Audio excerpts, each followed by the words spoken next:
Welcome to the deep dive. Today we're getting into a topic that, well, it affects a huge number of people, but often stays in the shadows. That's right. We're talking about a really common intimate challenge. I mean, statistics say up to 30% of men deal with it at some point. Yeah, and it causes a lot of distress, impacts relationships, confidence, everything, really. So our mission here is to cut through that silence. We've looked at some shared sources, and we want to pull out the key insights, specifically about a natural, home-based way to work on ejaculation control. Right, helping you understand the science behind it and, the actual practical steps. Exactly, getting you informed. And it's so important because, like you said, it's common, but there's often this layer of shame. Makes it hard to even look for solutions. What's great about the material we looked at, though, is it's not just theory. It's grounded in this really compelling personal story, someone's actual journey. Yeah, that personal journey is really the core of it. It makes it so much more relatable. So this person, according to our sources, started struggling about 3 years ago. Intimate moments were lasting, well, she said 30 seconds, maybe a minute on a good day. Wow. Yeah, you can just imagine the impact. Totally. Crushing confidence, starting to avoid intimacy. It damaged his self-esteem, and eventually a relationship ended over it. And the mental side of it. Sure. He talked about panic setting in. Yeah, constantly thinking, don't finish, which ironically makes it worse, doesn't it? It really does, that whole pink elephant thing. The Yeah. more you fight the thought, the stronger it gets. It shows how much the mind plays a role. And the wake-up call, the real push, was when his partner had the talk with him, basically questioning if the relationship could work without that physical connection. Oof, that's tough. But sometimes you need that kind of catalyst. So he starts searching for answers, and like a lot of guys, he goes down these rabbit holes, right? Numbing creams, weird supplements, The quick fixes. even those like stamina training gadgets. He actually described his browser history from that time as a disaster zone. I bet. It's understandable, though, when you're feeling desperate.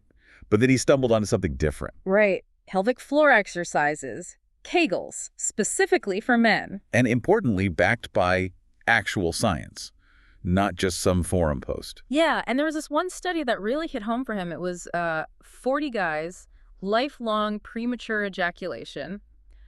Their average was like 32 seconds. Okay. After just 12 weeks doing these pelvic floor exercises, their average jumped to almost 2.5 minutes. Wow.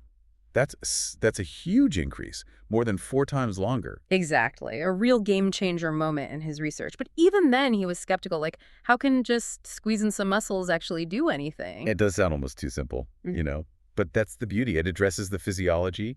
It's not magic. It's muscle training. So it's targeting the root cause. Precisely. These specific pelvic floor muscles are directly involved in that ejaculatory reflex. If they're weak, you just don't have much control. Makes sense. Strengthening them, that gives you the ability to consciously engage them during intimacy. It's like building your own internal pause button. And studies show it works, resolving PE in, 55% to 83% of cases? Yeah, that's significant. And it's completely natural. No side effects, no chemicals, none of that expensive stuff. Exactly. So let's get into the how, the science bit. Our sources mention 2 key muscles, the ischiocavernosus and the bulbocavernosus. Bit of a mouthful. Yeah, they are. But basically, think of them as crucial for erection, but also, critically for this discussion, they influence that ejaculation reflex. Right. So weak muscles mean less control over the reflex. You got it. So strengthening them with Kegels gives you that conscious control to delay things when you need to. Okay, so the practical side. How do you actually do this home workout? Finding the muscles is step 1. Yeah, and the easiest way is the classic advice. Try to stop your pee midstream, or, imagine you're trying to stop passing gas. Those muscles you feel clenching, that's them. That's your target zone. Got it. And the basic routine? Super simple to start.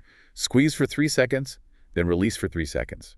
Repeat that 10 times. And do that set 3 times a day. Yep, 3 times a day. And the great thing is, nobody needs to know you're doing it. At your desk, driving, standing in line, totally discreet. Okay. But consistency is key, you said? Oh, absolutely. Like any muscle training, you wouldn't expect big biceps after one gym session, right? No. Same principle here. Daily, consistent effort. And then it progresses. It does. The sources talk about moving to 5-second holds and 5-second releases. Yes. Still 10 reps. Okay. And then adding in what they call quick pulses, like really rapid contract release for about 10 seconds. Right, like bursts. Yeah. And then finish with a longer, sustained 10-second hold. It builds both endurance and that faster control. keeps the muscles adapting. Interesting. Now, there was another layer to this in the sources. Something about breathing. Yes. This is really crucial. There's a direct link between how you breathe and your arousal level. How so? Well, think about it. When things get intense, or if you're anxious, breathing gets faster, shallower, right, up in the chest. Yep, definitely. That actually speeds up the process towards climax. So the insight was to use breathing to counteract that, specifically diaphragmatic breathing. Deep belly breaths. Exactly. Taking slow, deep breaths using your diaphragm actually signals your parasympathetic nervous system. That's your body's rest and digest system. So it promotes calm, counters the anxiety. Precisely. It helps you stay relaxed Um, and, crucially, in control, rather than letting that fight or flight response take over. and there's a technique for that too. Simple one. Breathe in slowly through your nose for about 5 seconds. Really feel your belly expand. Hold it gently for maybe 3 seconds. Then exhale slowly through your mouth for 5 seconds. Okay. In for 5, hold 3, out for 5. Yep. Doing that for just 5 minutes a day can make a big difference. And, recent studies actually back this up. Slow breathing really helps. So back to the personal journey. What were the actual results like? Was it smooth sailing? Well, not exactly smooth. He started feeling aware of the muscles after about 3 weeks. Like, okay, something's happening. That's progress. Definitely. But then, around week 4, he hit a wall. Still having issues during sex, felt really discouraged. Almost quit. Oh, wow. That must have been tough. Yeah. And this is where partner support became absolutely critical. His girlfriend didn't just say, keep trying. She actually got involved, look up something called the squeeze technique. I've heard of that, where the partner helps apply pressure. Exactly. It became something they tackled together. That shared effort apparently made a huge difference in reducing the shame and pressure he felt. That's huge. Makes it a team goal. Totally. And then, around week 8, the breakthrough happened. Okay. He described actually feeling control, consciously using the pelvic floor muscles, using the breathing techniques they'd practiced. And the result? He lasted nearly 10 minutes. 10 minutes from under a minute. Yeah. He said the relief was just immense, not just physical, but psychologically, feeling capable again, confident. I can only imagine. And his girlfriend's reaction? Apparently, she got quite emotional, realizing it wasn't just about the sex. It was about him reclaiming a part of himself, his masculinity and self-worth. Wow. That really shows the deeper impact, doesn't it? It really does. It's more than just lasting longer. It's about confidence, connection. So once he had that breakthrough, did he just stick with the basics? Or did he advance the exercises? He kept building on it. The sources mention adding more advanced techniques, things like bridging exercises. Okay, what's that? You lie on your back, knees bent, feet flat on the floor. Then you lift your hips up off the floor, like forming a bridge, but you consciously squeeze those pelvic floor muscles at the same time. So integrating it with other movements. Exactly. And then stealth Kegels, basically doing longer holds, like 10 to 30 seconds, just whenever during the day, sitting at work, watching TV. Sneaking them in. Yep. And also that fast twitch training, we mentioned those rapid pulses for 10 seconds, then rest. Kind of like interval training, Right. but for the pelvic floor. So keeping it varied, building different kinds of strength. Keeps the muscles challenged, prevents hitting a plateau, and honestly, probably keeps it more interesting too. Makes sense. And beyond the direct exercises, did other lifestyle stuff play a part? Oh, absolutely. Big time. General fitness is huge for sexual health overall. Like cardio? Yep. Better cardiovascular health means better blood flow, better endurance. It all helps. He started simple, just 20-minute daily walks, then worked up to jogging. Okay. And interestingly, high-intensity interval training, HII, was mentioned as being specifically helpful for PE symptoms. Really? How does HII help? It seems to help regulate the autonomic nervous system. Basically, helps your body better manage that fight or flight response during intimacy, so you're less likely to get triggered into that quick climax. Fascinating. What about diet? Some tweaks there too. Reducing caffeine and alcohol was helpful. Both can ramp up anxiety and mess with sleep, which doesn't help things. Zinc supplements were mentioned, but the source was pretty honest that it might have been more of a placebo effect. Still, sometimes that belief can help too, It's true. Okay, so we've got the physical exercises, the breathing, the lifestyle. But what about the mental side? He mentioned anxiety earlier. Yeah, that was a big piece of the puzzle. You can't just ignore years of negative self-talk and performance anxiety. So what did he do? He incorporated meditation, just 5 minutes a day, focusing on being present. Also, success visualization, mentally rehearsing positive outcomes. Okay. And he actually sought sex therapy. That helped him learn about mindful intimacy. What's that involve? It's about shifting focus away from anxious thoughts about performance and towards the actual physical sensations, the connection, being present in the moment. Great. Experiencing it rather than worrying about it. Exactly. And the therapist helped him see premature ejaculation not as a fixed flaw, but as a kind of learned response.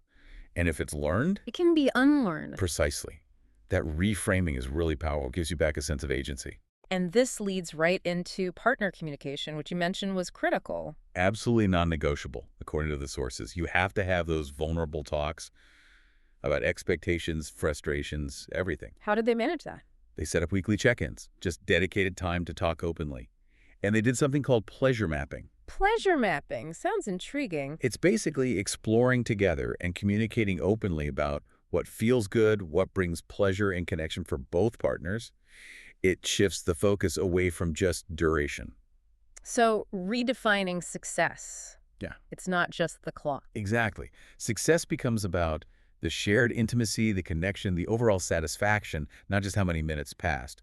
That takes so much pressure off. That sounds like a much healthier approach. But realistically, were there still bad days?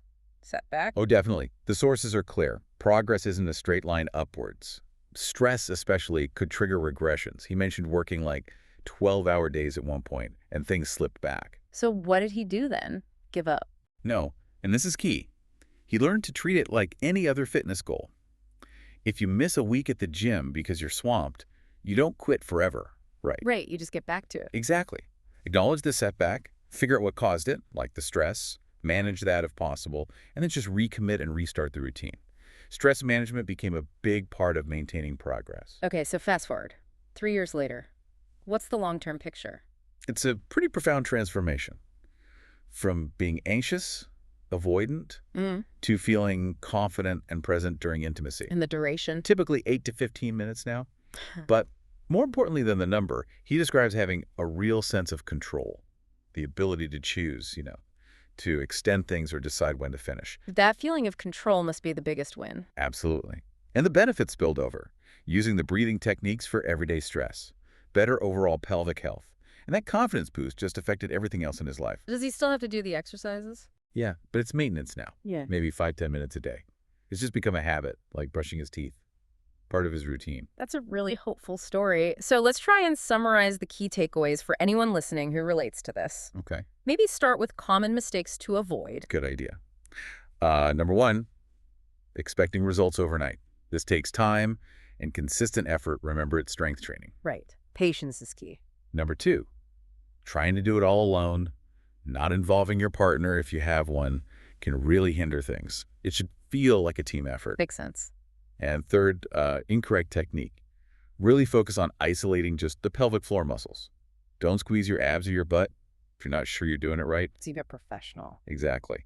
A pelvic floor physical therapist can really help make sure you got the technique down. It can make all the difference. Okay. And zooming out a bit, why is this topic still so hidden? Well, a lot of it ties into traditional ideas about masculinity, doesn't it? There's this pressure to just be good at sex, and any perceived failure brings shame. Yeah. So guys don't talk about it, don't seek help. And end up relying on those sketchy online ads or unproven methods we talked about earlier. Yeah. Because the reliable information feels hard to find, or admitting the problem feels too vulnerable. Which is why we wanted to do this deep dive. So for any men listening who are struggling. The message is, you're not broken. You're not less of a man. This is common, and importantly, it's often treatable.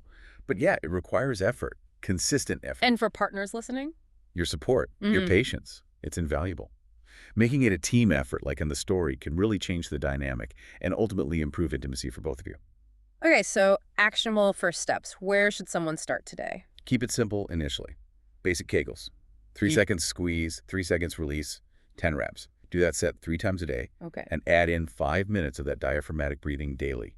Commit to that consistently for at least, say, 6 weeks. See how you feel. And there are resources. Oh, yeah. There are apps designed to guide Kegel routines.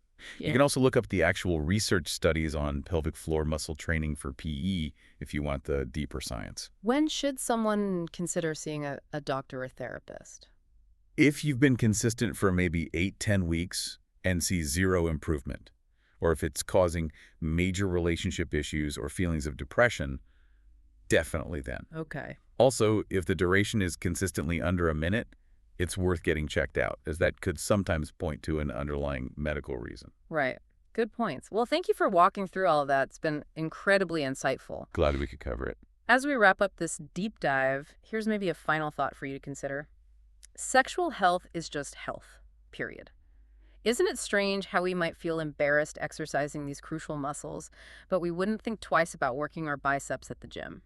Hmm, that's a great point. Taking charge of this part of your health, learning these techniques. It's actually a really empowering act. The real win isn't just adding minutes, it's finding that deeper connection, more pleasure, better intimacy overall. So be patient with yourself, stay consistent. And remember, you likely have way more control than you realize. You just need to learn how to access it. Absolutely. You deserve to feel confident and satisfied in your intimate life. So true. If this deep dive was helpful for you or you think it could help someone else, please do share it. And as always, if you have persistent concerns, talk to your doctor or a healthcare professional. Look after yourselves, mind, body, and everything in between.